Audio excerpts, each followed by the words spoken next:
Hi, I'm Erin Rose, and welcome to Hollywood Defined. This week, we'll take a look at the role of the digital imaging technician, otherwise known as the DIT. With a file-based workflow now becoming the norm, this is a new and evolving role in all TV shows and movies. Let's go to Moviola's exclusive visual glossary of terms to get a clear understanding of this new role. A DIT, or digital image technician, is responsible for digital media workflow on a film set. The responsibilities of a DIT vary from set to set, but typically include transferring and transcoding acquired media during a shoot, maintaining the integrity of metadata, displaying dailies, and creating copies of footage in various formats for distribution to post houses and members of the production team. A DIT in some cases may also be responsible for working with the DP to establish looks and make adjustments to common camera settings like exposure and frame rate. Now that we have a better understanding of the role of the DIT, let's meet one. We sat down with Duck Grossberg, whose credits include CSI, House, and Life of Pi.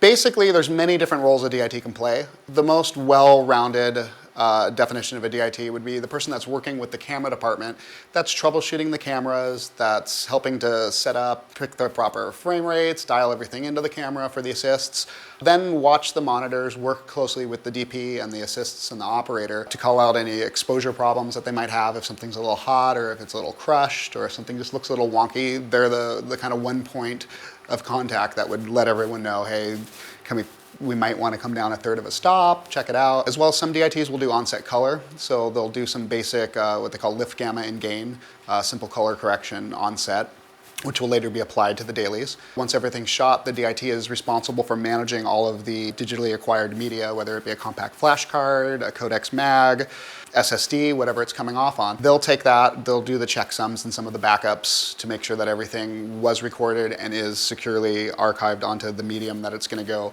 onto the next step, being either the near set lab or the post-production facility. Duck also shared that on Life of Pi, they did not lose a single frame or file of footage in the entire year that they were shooting.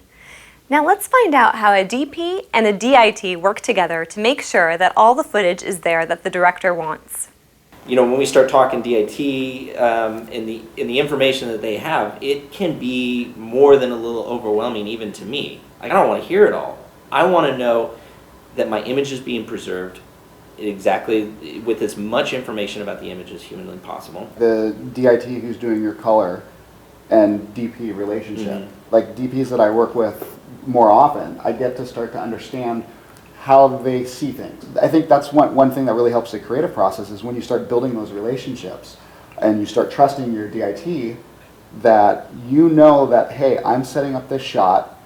Okay, I've got some images I've got some detail in my shadows, my highlights are protected, and I want this to be a little crunchy. Well, what you call crunchy, someone else might call flat, and you start to get to get the common language. Yeah. And I think that really helps get your vision out when you can trust somebody and work with someone, and it takes a little bit of the pressure off. Duck's role is incredibly technical, but as with every role on set, it all comes down to communication.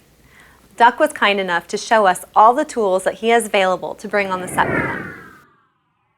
This is a cart that I've built and architected. We call it the Gangway Digital Mobile Lab.